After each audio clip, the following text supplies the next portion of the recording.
Hey everybody, it's Chris, and we're still working on spring cleaning in the middle of winter. This is my Amiga 1200 with all of that crazy stuff inside.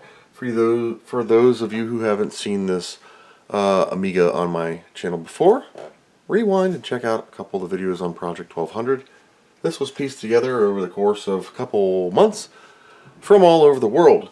This currently has an AGA Scan Plus, and we're rocking a VGA doohickey and a mouse. This also has a Terrible Fire TF1230. It still boots from the internal HD because we are not using the EHIDE.device in ROM, but we can call it the soft kick. For now, we're rocking off the original 44-pin compact flash card, I believe. Flash floppy has replaced DF0 with a screen right here also. Okay, as you can tell, this is crystal freaking clear with the AGA Scan Plus. We're going to insert our 512 card, 65 megs of fast, 2 megs of chip, 68030. This is 3.2, as you can see, with a 3.2 ROM. Totally clear here. Let me zoom on in. I'm going to use Directory Works. We're going to go to Volumes, 512, flip flop. We'll stick this on DH1, and I will put this, copy it right onto there. So while that is copying, we will go to DH1. Look how nice this looks. I need to use this more often. Now with 3.2, you can see under icons, I only have delete format disk and empty trash right here. Once the new ROM is loaded, either virtually or with a physical ROM burn, if you have an EEPROM burner, you will have a new eject like we saw previously on the 600 video short. There we go. Okay, so that's done. We're going to Amiga wide, update, and we'll see OS 321.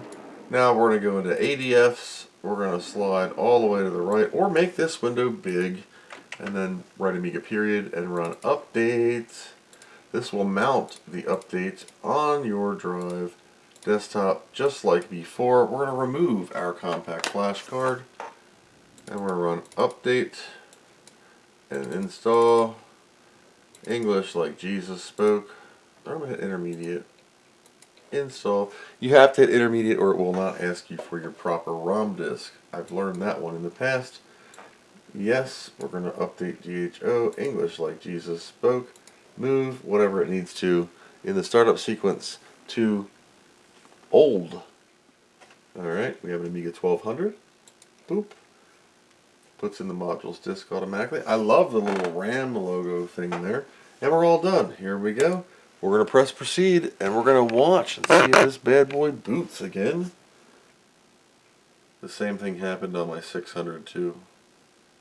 There it goes. And we're booting. Like I said, this is not using the Terrible Fire IDE interface.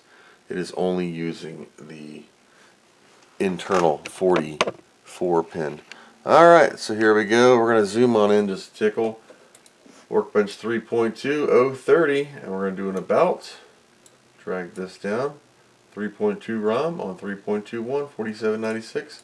I'm going to manually type in sys tools HD toolbox just to make sure nothing's changed. I know it never did on the other one, but sometimes they say changed. I don't know why.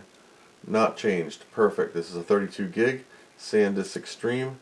DH0 is a sub 4 and the rest is 26.2 on DH1.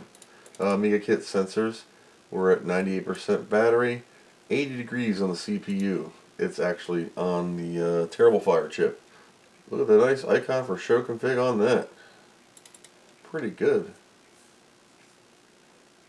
Show config, we are at AGA Alice, R2, AGA Lisa, 64 megs of chip and 2 megs of fast. Let's see if it actually can detect the Terrible Fire card. Nope. Old S startup sequence. Just to take a look. You'll see right here I had a load module EHIDE.device commented out. So if I ever wanted to load the drivers for the Terrible Fire card SCSI, dot device interception, it would work fine right here. It does, by doing this, it forces everything to boot off of this, and it won't continue after this end if statement.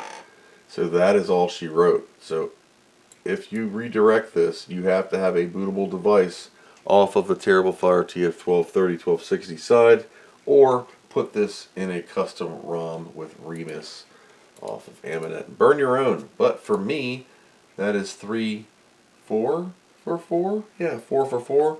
The 3000, then the 4000, then the 600, and the 1200 on OS 3.2 updates. This has been the TF1230 Amiga 1200 3.2.1 update that we have went off very quickly without a hitch.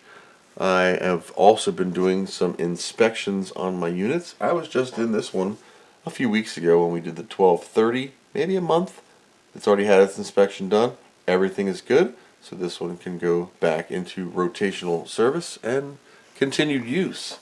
That's all I got for now. Thank you for watching, and as always, I hope you learned something.